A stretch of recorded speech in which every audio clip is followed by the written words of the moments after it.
coração. Por isso que eu digo para você, não feche sua boca, glorifique o Senhor, enaltece Ele, por Ele aquilo que Ele fez na sua vida e o que Ele pode fazer ainda mais. Senhor, nosso Deus e nosso Pai, aleluia, entregamos o teu servo nas tuas mãos aqui, o Marcos, Senhor. Aleluia, o Senhor tem usado com ele na palavra, Senhor. O Senhor tem dado esse dom para ele. E agora, nesta noite, Senhor, aqui estão os teus filhos, aleluia, que precisa e quer ouvir a tua voz. E o Senhor tem algo para entregar em nossos corações através desta mensagem para a glória do Senhor. Amém? A paz do Senhor, igreja, amém? Os irmãos podem se assentar. Gostaria de ler em Gênesis capítulo 5,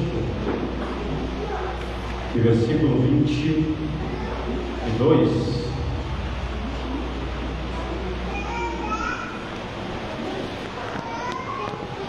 Gênesis capítulo 5 e o versículo 22.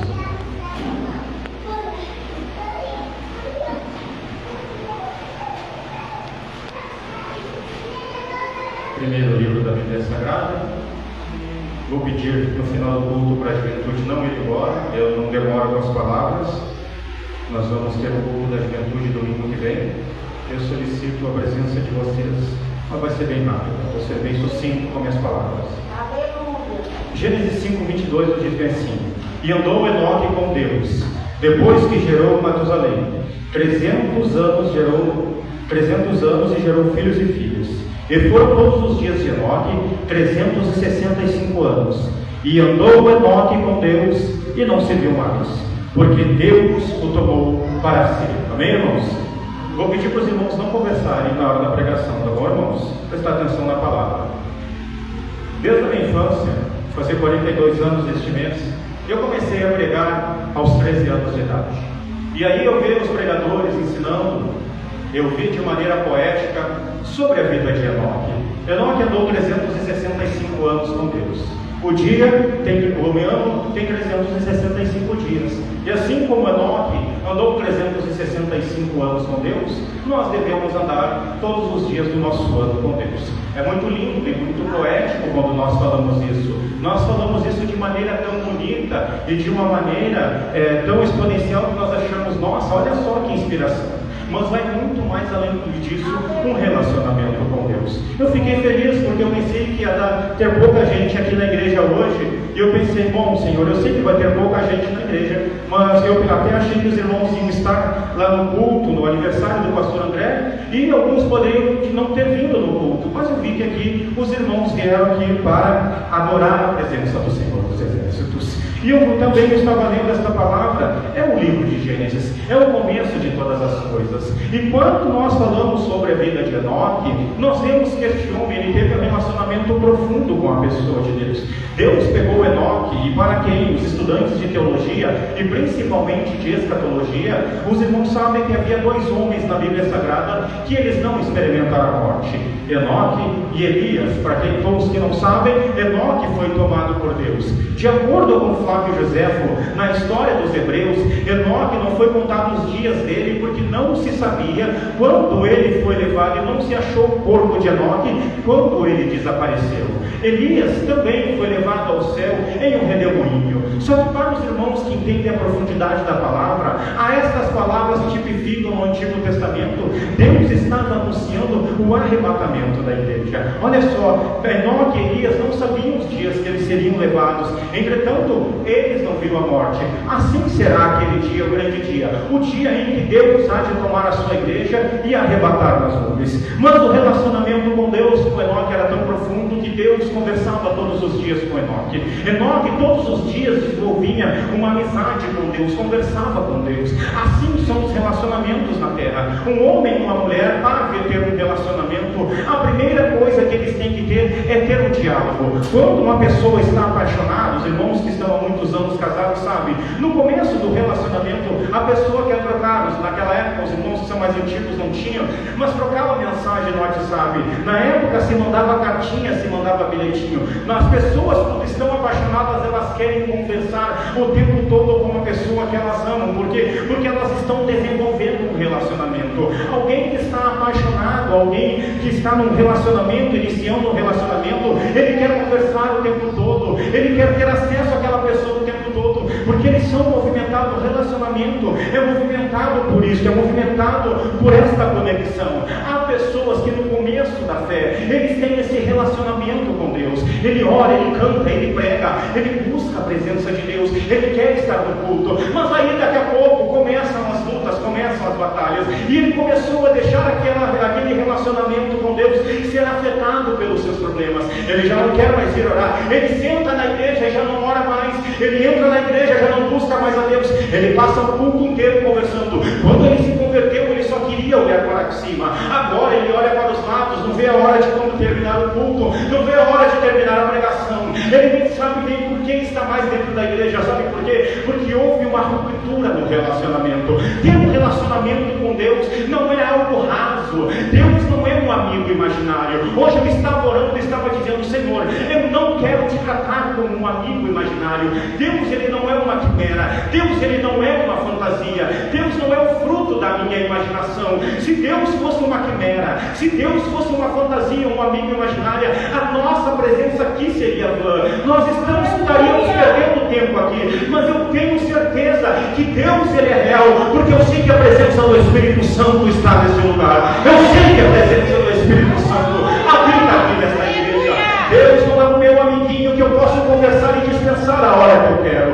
Deus, ele está acordado o tempo todo. Quando eu converso com alguém, tem um minuto que eu perco a conexão com a pessoa, eu perco a conexão com os meus amigos, eu posso perder a conexão com os meus familiares, mas eu não posso perder a minha conexão com Deus. A conexão com Deus, ela é intransferível, ela é irretocável, ela não faz curvas. A conexão com Deus, ela é inalienável, nada pode atrapalhar a minha conexão com Deus, nem mesmo eu, nem mesmo o meu ser pode atrapalhar a minha conexão com Deus. É por isso que nós passamos o tempo todo renunciando o pecado, renunciando os nossos desejos, renunciando a nossa carne. Sabe por quê? Porque nós temos que ter uma conexão com Deus. Vou pegar de novo um exemplo de uma família. Um homem, para manter um relacionamento com uma mulher, ele precisa abrir mão de todas as outras mulheres. Uma mulher, para manter um casamento com um homem, ela precisa abrir mão de todos os relacionamentos com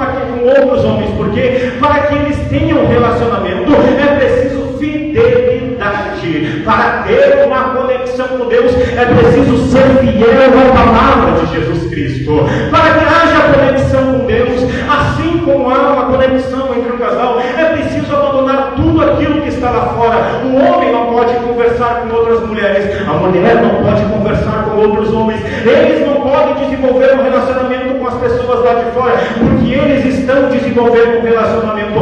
Assim é o cristão. Quando ele tem um relacionamento com Deus, ele abre mão do pecado, ele abre mão da carne, ele abre mão das coisas lá de fora. Sabe por quê? Porque ele não quer mais as coisas terrenas. O homem que tem um relacionamento com Deus, ele abre mão das coisas terrenas para ter nas suas mãos, na sua vida espiritual, aquilo que vem do céu. Aquilo que é terreno é passageiro, aquilo que é terreno ele passa a qualquer momento, mas aquilo que vem do céu ele é eterno. E não vendo agora a Bíblia Sagrada, outros homens também desenvolveram um relacionamento com Deus. Nós vemos que Abraão desenvolveu um relacionamento com Deus, Moisés desenvolveu um relacionamento com Deus. Deus agora chama Moisés, depois de 80 anos de idade, 40 anos no Egito, 40 anos como príncipe do povo de Deus, como príncipe de Midian, como príncipe da sua família, como homem do lar. Agora Deus chama ele e chama para fazer o quê? Uma grande obra,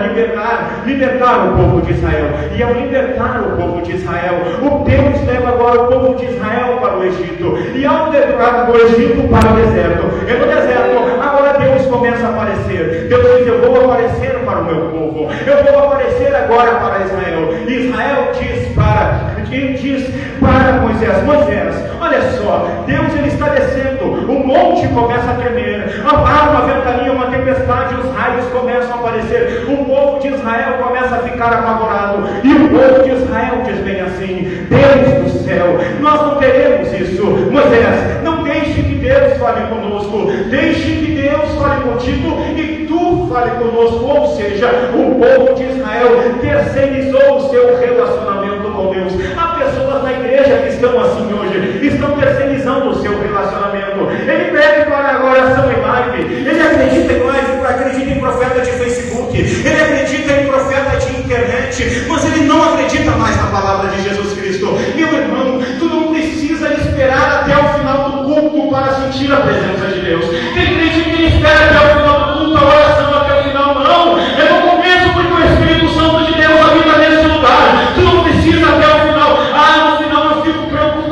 E muitas vezes eu tive que nos lugares pegar e dizer: irmãos, não vai ter oração depois do culto. Sabe por quê? Porque a pessoa tem o culto inteiro para adorar, tem o culto inteiro para buscar, o culto inteiro para sentir a presença de Deus. Aí a gente chama no final do culto para ter a oração, e a pessoa ainda quer uma oração depois do culto. Mas que relacionamento é este com Deus, meu irmão? Quando Deus quer falar, tem gente ainda também que diz: meu irmão, Deus não falou comigo na igreja hoje, porque Deus não levantou um profeta, porque Deus não levantou um homem e uma mulher para falar comigo. Não, meu irmão, Deus está falando esta noite mediante a sua palavra. Deus está falando esta noite, aleluia.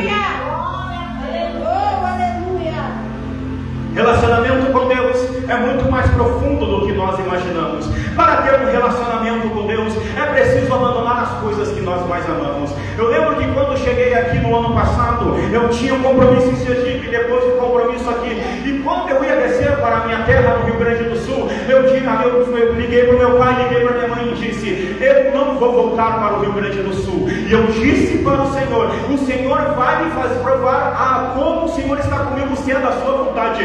No outro dia, Deus provou de acordo com a sua palavra, que era para eu ficar aqui. Só que eu não meço o meu relacionamento com Deus pela minha conta bancária. Eu não meço o meu relacionamento com Deus pela quantidade de agenda. Sabe por quê? Porque está cheio de pregador com a agenda lotada e não tem mais relacionamento com Deus. Eu não posso medir o meu relacionamento com Deus pelo salário que eu ganho, porque existem pessoas que têm um bom salário, mas não têm relacionamento com Deus. O apóstolo Paulo, se nós olharmos para a vida dele e dissermos para nós mesmos e espelharmos a nossa vida na vida do apóstolo Paulo, nós temos hoje pregadores que pregam móveis, imóveis e automóveis. Ele diz: Deus está contigo porque tu tem uma boa casa. Se Deus está contigo, tu vai ter uma boa casa. Se Deus está contigo, tu vai ter um bom carro. Se Deus está contigo, tu vai ter um bom apartamento e um bom emprego. Então o apóstolo Paulo era o homem mais fracassado que tinha na Bíblia. O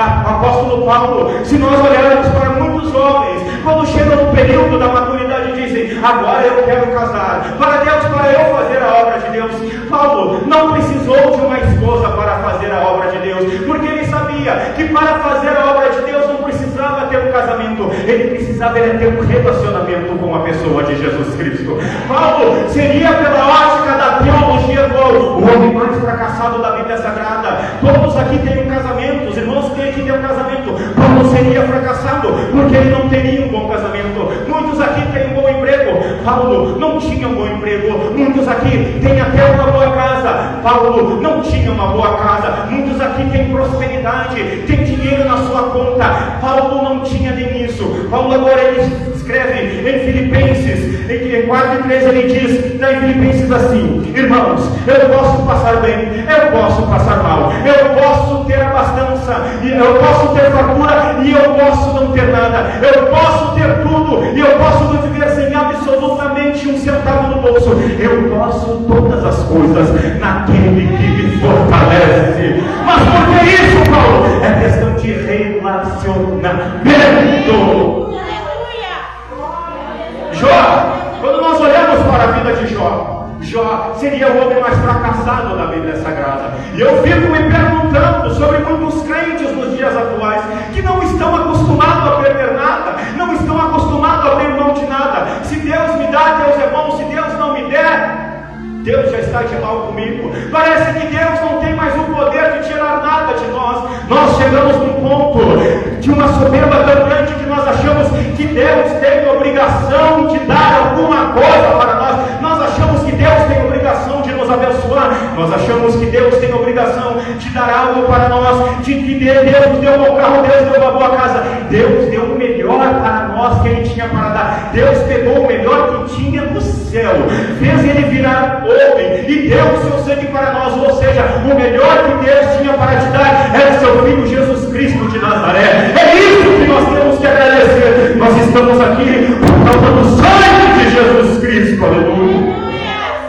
Jó, ele estava muito bem. Jó estava indo ótimo, era um homem próspero, e a Bíblia diz que ele era o homem mais rico do Oriente. As pessoas olhavam para Jó e diziam para Jó: nossa, Jó, Eu vou te ouvir, porque Jó, ele era um homem inteligente, Jó era um homem sábio, Jó era um homem opulento, Jó era um homem idoso, e as pessoas paravam para ouvir Jó. Jó não era um homem não só respeitado, mas era um homem respeitável. Onde Jó parava, as pessoas passavam para ouvir ele. Sabe por quê? Porque as pessoas olhavam para os pés de Jó. Então Satanás ele começa a rodear a terra e começa a olhar para o ser humano. Agora Satanás ele chega diante de Deus, e ao chegar diante de Deus, Deus, ele não é Satanás que apresenta Jó para Deus, é Deus que apresenta Jó para Satanás.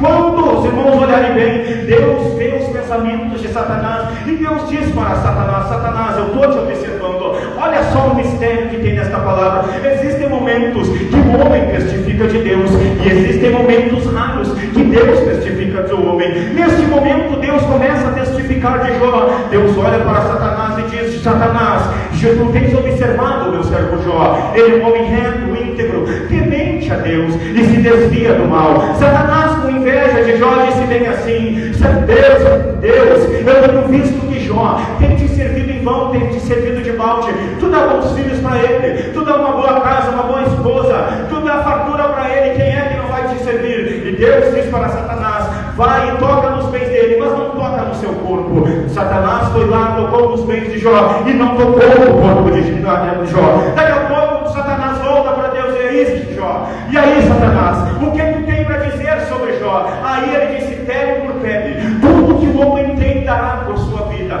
E a Bíblia nos fala que agora Jó se tornou leproso e se raspava com um caco de telha. Uma questão, uma curiosidade bíblica que tem aqui, é que quando Deus disse para Satanás: toca nos bens, mas não toca no corpo, Satanás fez exatamente aquilo que Deus mandou. Depois, quando Deus diz: toca no corpo, mas não toca na alma, Satanás fez exatamente aquilo que Deus mandou. Ou seja, Satanás obedeceu a voz de Deus. E tem crente na igreja que não obedece a voz de Deus, tem crente que não obedece mais a voz do Espírito Santo. Sabe por quê? Porque perdeu um relacionamento com Deus. Tem crente que perdeu o relacionamento. Relacionamento é questão de obediência.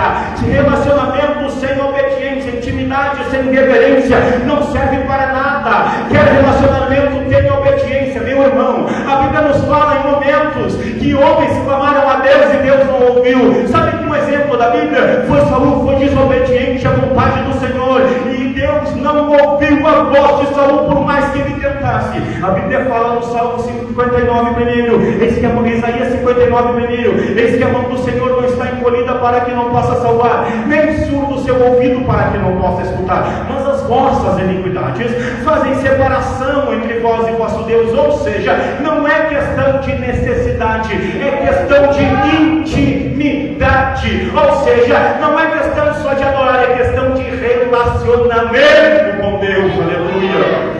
Agora Jó perde todas as coisas. Jó perde os filhos, Jó perde os bens, e Jó perde a saúde.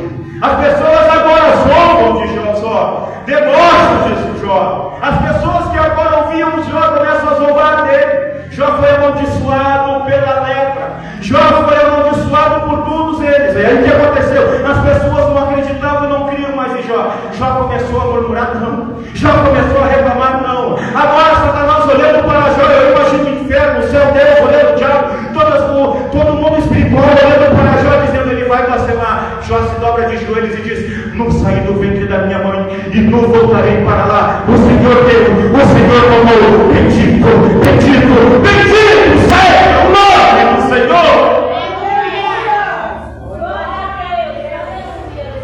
Deus tirou tudo de Jó. Deus tirou os bens, Deus tirou os filhos, Deus tirou a sua saúde, Deus tirou os status. E agora eu imagino a mulher de Jó. Irmãos, eu não vou crucificar a mulher, ela tem sido crucificada durante milhares e milhares de anos. A mulher de Jó, imagina uma mãe que gerou 7 filhos e 3 filhas, vê todos os filhos morrendo. Imagina uma mãe que amamentou 10 filhos e vê todos aqueles filhos morrendo. Aquela mulher também, a gente fala da dor de Jó, mas aquela mulher, ela devia estar numa dor excruciante. Imagina uma mãe, perde um filho, nós perdemos uma irmã. É uma dor excruciante. Eu perdi uma irmã que o namorado não aceitou o fim do relacionamento. Isso fazem 20 anos. E é uma dor que uma mãe nunca pode esquecer. Estava no Rio Grande do Sul, congreguei com ele numa igreja. daquelas meninas morreu uns anos atrás. Maíra, guria, uma bênção muito linda, cabelo encaracolado, morena, uma bênção de Deus. A mãe dela, Márcia, até hoje sofre a dor da morte dela. Ela bota nos status, não é fácil perder um filho. Agora aquela mulher, ela chega em Jó e diz: ei Jó, ainda tu retém a tua integridade? Amaldiçoa Deus e morre. Jó, ele diz: ei mulher, como qualquer outras, assim falas tu. Receberemos o bem de Deus e não receberemos o mal. E eu imagino a mulher perguntando assim: Jó, por que tu não desiste? Tu não vai desistir? Não, eu não vou desistir. Eu imagino as pessoas na rua debochando de Jó: Jó, tu não vai abandonar a Deus? Não, eu não vou abandonar. Jó, tu não vai chutar tudo para cima? Não, eu vou chutar. Jó, tu não vai desistir da tua vida? Não, eu não vou desistir da minha vida. Mas Jó, tu perdeu tudo, eu perdi. Tu perdeu casa, eu perdi. Perdeu os bens, Jó, eu perdi. Perdeu a saúde, perdeu. Perdeu os filhos, Jó, eu perdi. E o que mais eu tenho para perder? Eu tenho o principal. Eu tenho o meu relacionamento com o Senhor dos Exércitos. Jó, ele perdeu todas as coisas, mas ele não perdeu o seu relacionamento. Há pessoas que ainda não entenderam que por mais excruciante que seja a dor, pior é a dor de perder a comunhão com Deus. Perca todas as coisas, mas não perca a presença do Espírito Santo na tua vida. Davi, homem segundo o coração de Deus. As pessoas olhavam para Davi, ele entrava no meio do povo e as pessoas respeitavam Davi, amavam Davi, era um grande guerreiro. Davi só perdeu uma batalha, ele só perdeu a batalha pela sua família. Davi foi um homem de Deus excelente, mas fracassou como pai, fracassou como marido. Davi agora tinha cometido um pecado, começou, adulterou e matou. Davi estava ocioso no templo, no palácio. Aí daqui a pouco ele vê uma mulher imprudente que deveria estar tomando banho em um lugar fechado, tomando banho em um lugar aberto. Estava lá se exibindo. Certamente ela sabia que o rei passaria por ali. E o rei, olhando ocioso, deixou entrar no seu coração.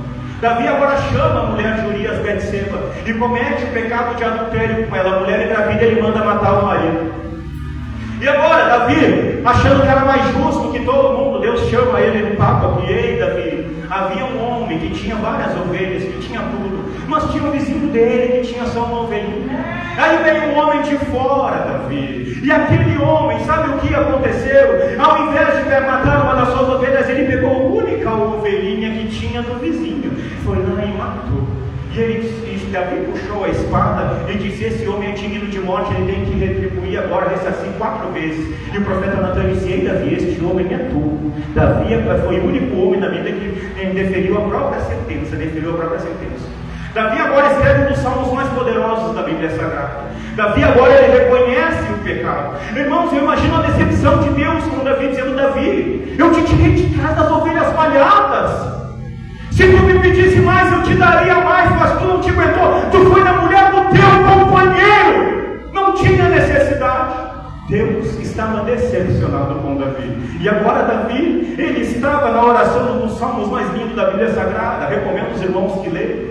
E aí Davi, ele começa a chorar, Davi começa a clamar. E daqui a pouco ele escreve um salmo ali que me chama a atenção. Ele diz: não me lances fora da tua presença. Aí Davi, aquilo me chama a atenção, porque ele não disse assim: não retires de mim o meu reino. Não, Davi não pediu pelo reino. Não me lances fora da tua presença e não retires de mim a minha família. Não, ele não pediu pela sua família. Davi, ele não disse: não me lances fora da tua presença e não retires de mim a minha vida. Davi não se importou nem com a própria vida.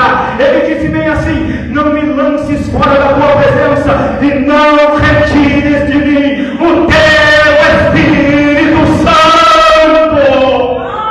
Davi estava dizendo: eu perco meu reino, eu perco a minha casa, eu perco meu status, eu perco os meus filhos, eu perco a minha vida, mas eu não abro mão do meu relacionamento.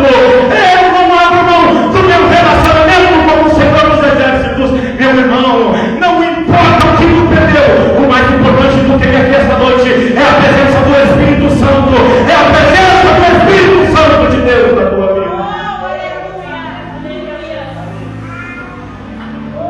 A Bíblia nos fala em Atos capítulo 17, versículo 23, que Paulo, ele entrou em Atenas, e ao entrar em Atenas ele viu algo que chamou a atenção.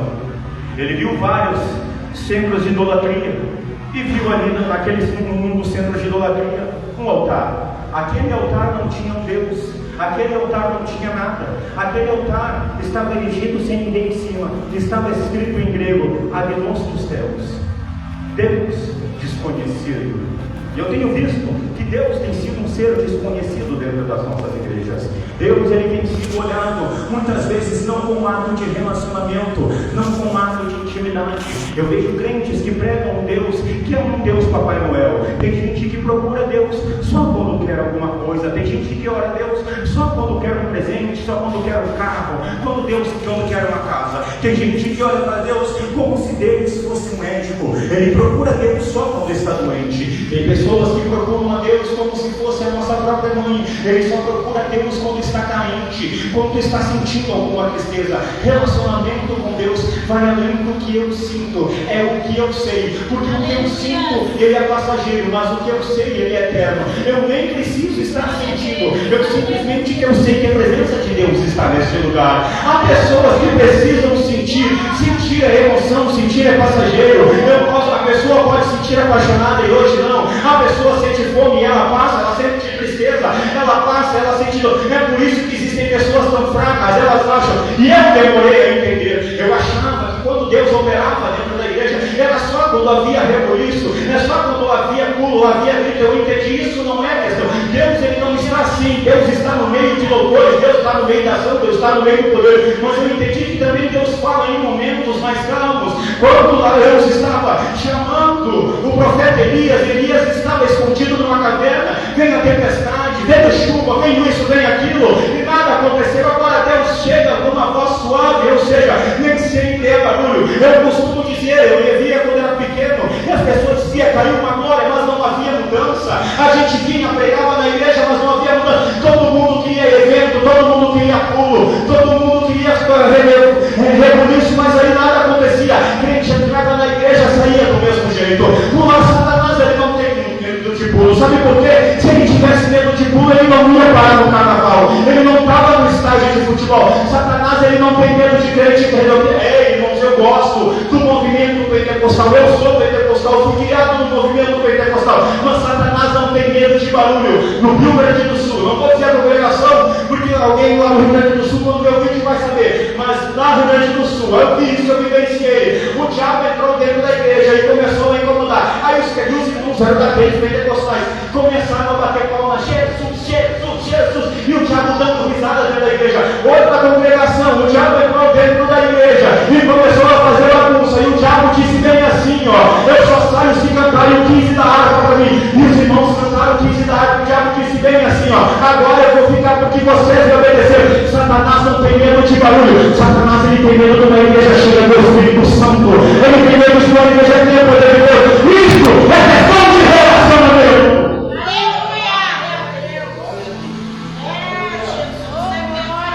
Durante muitos anos, desde a queda de Adão, Deus tem procurado meios para se aproximar da humanidade.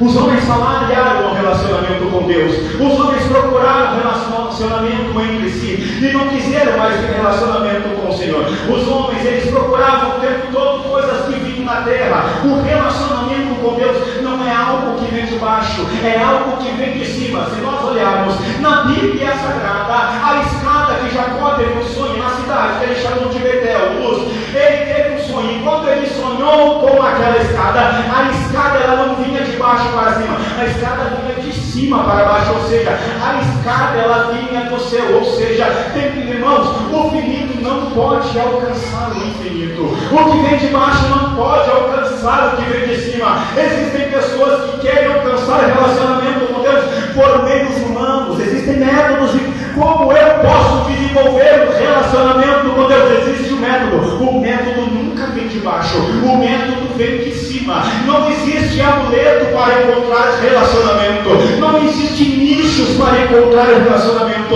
mas existem 4 caminhos. O primeiro caminho é o caminho da santificação, é o caminho da separação. Deus não opera em templo sujo, Deus não opera no meio de pessoas que estão em pecado. Não adianta, o templo tem que estar limpo, o templo tem que estar em bom estado. Não adianta querer que Deus habite no meio da sujeira, para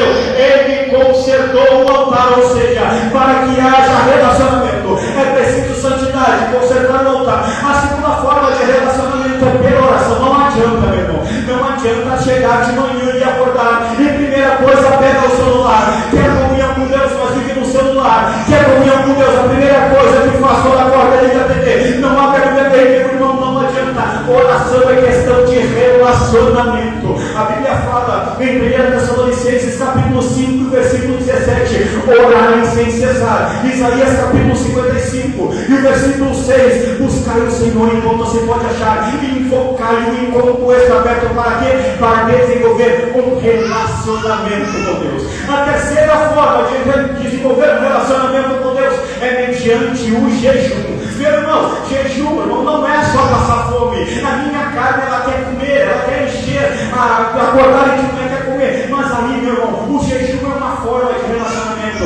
Para quem não entendeu, Deus desenvolveu um relacionamento com o povo de Israel até pela comida. Quando Deus disse, agora vocês vão fazer os pães asmos, e ao fazer os pães asmos, estes pães, eles não terão fermento. Por quê?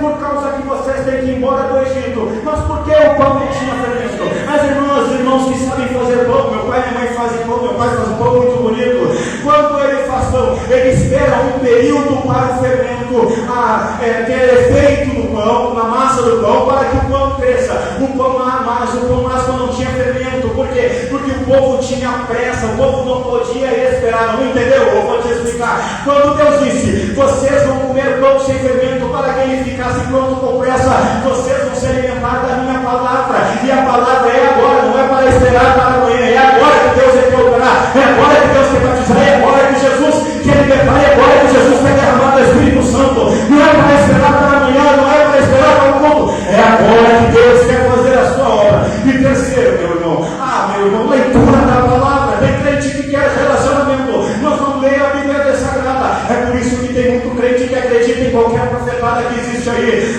Deus falou comigo mediante a profeta, meu irmão. Deus fala o tempo todo, basta a pessoa querer ouvir a voz do Espírito Santo. Quando eu abro a minha Bíblia, Deus fala comigo, meu irmão. Deus já falou comigo pelo TikTok, pelo YouTube, pelo Pai. Teve momentos na minha vida que eu precisava de uma resposta de Deus. Quando veio passar um vídeo ali olhando, Deus dizia, quando era para fazer isso, eu tinha que tomar uma decisão.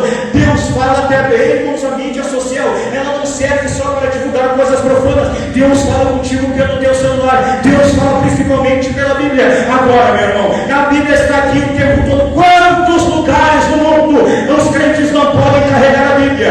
Quantos lugares no mundo os crentes têm que andar com a Bíblia escondida? Aí é que nós temos a Bíblia o tempo todo. A gente acaba fazendo perguntas aleatórias. Eu vou pesquisar isso, vou pesquisar aquilo, irmão. Tudo que tu precisa está no poder da palavra de Jesus Cristo. Há pessoas que mudaram nos dias atuais, e eu, como fui criado por uma família de crente conservador, é claro que eu estou disposto a entender a juventude contemporânea. O que as igrejas estão fazendo? Eu não vi isso aqui ainda, mas eu vi muito isso no sul. Vamos pegar o seguinte, vamos pegar os homens, vamos pegar a juventude, vamos pintar a igreja de preto, vamos pintar tudo de preto, apagar todas as luzes, vamos colocar uma luz só na frente da igreja, e vamos colocar um latão aqui só no altar. Aí isso vai atrair a juventude, meu irmão. Eu vou falar uma coisa para vocês: show de pirotecnia não vai salvar essa juventude. Show gospel não vai salvar essa juventude. Não adianta pintar a parede da igreja de preta, não adianta botar uma banda da igreja para salvar os homens. Isso não vai salvar a juventude. Não adianta fazer showzinho, não adianta querer fazer show de luzes.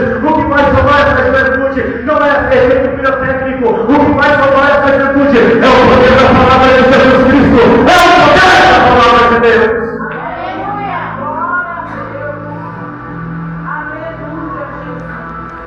Tem crentes, terminado, que ainda não entenderam que relacionamento com Deus precisa ser desenvolvido todos os dias. Um casal que não tem diálogo não consegue se manter junto, porque eles não têm diálogo. Sem diálogo não há relacionamento. Nós já ouvimos quando era adolescente uma frase bonita: não é o amor que sustenta o relacionamento, é o relacionamento que sustenta o amor. Eu não te convido hoje a assistir somente mais um culto, não. Eu te convido hoje a desenvolver um relacionamento com a pessoa de Jesus Cristo. pela misericórdia do Senhor. Já preguei, tive 12 estados desse Brasil. No ano de 2019, 7 anos atrás, fui pregar na Amazônia, em Belém do Pará. E naquele dia me chamaram para subir no altar, na primeira Assembleia de Deus do Brasil. Quem acha que eu estou mentindo aqui nas fotos? E não é eu, não vim aqui no púlpito para mentir. Eu estava no altar da primeira Assembleia de Deus do Brasil e disse: Senhor, muitos homens querem estar aqui, e o Senhor me colocou aqui. Eu achei que ele era o apogeu do meu ministério. Não era o apogeu do meu ministério. Lembro que uma vez eu estava viajando o país, passei aqui em Caraguatatuba, no colégio ali, tem um colégio de Caraguatatuba, aqui tem um pequeno ginásio. E ali ele estava lotado, parece que teve 1.200 pessoas, tinha muita gente naquele ginásio. E eu achei que aquele ginásio lotado, eu pensei, aqui é o apogeu do meu relacionamento. Não é o apogeu do meu ministério. Quantas vezes eu estive pregando em lugares que estavam lotados, e a dor está descendo. Quantas vezes eu vi Deus operando, e eu pensei, meu Deus, agora que chegou o apogeu do meu ministério.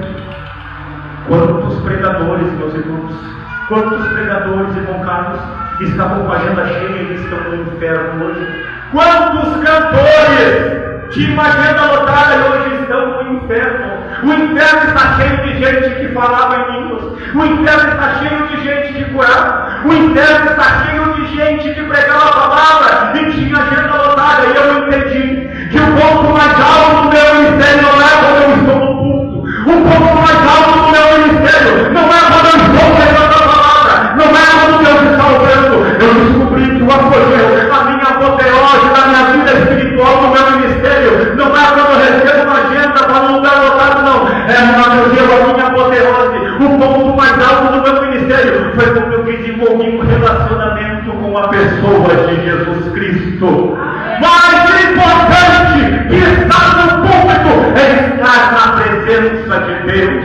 Mais importante que ter a agenda lotada. E eu fico impressionado, as pessoas ficam dizendo: irmão, vamos convidar um grande pregador, vamos ter um grande pregador, vamos ter um grande cantor, vamos fazer um evento, vamos chamar um pregador de nome meu irmão. O nome mais importante aqui não é o pregador, o nome mais importante é o nome de Jesus Cristo. É o nome de Jesus Cristo quem faz a diferença na igreja. Vamos nos colocar em pé. Eu vou fazer uma oração. Feliz irmão Edinaldo, acertei? Edinaldo? Que Deus te abençoe. Continua firme. Continua firme. Vou te falar uma coisa.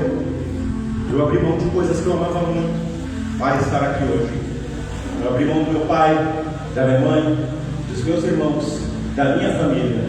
Eu poderia estar na minha terra hoje no maior conforto possível. Eu poderia não estar pagando aluguel hoje se eu não quisesse.